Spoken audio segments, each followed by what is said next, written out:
Det var godt. Ja, er der nogen, der kan fortælle mig, hvad det her regnestykke det giver?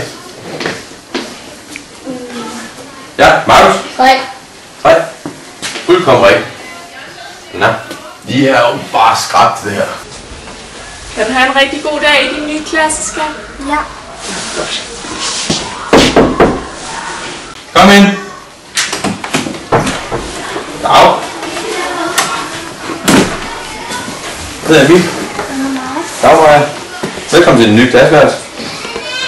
Du sidder over ved siden af Laura.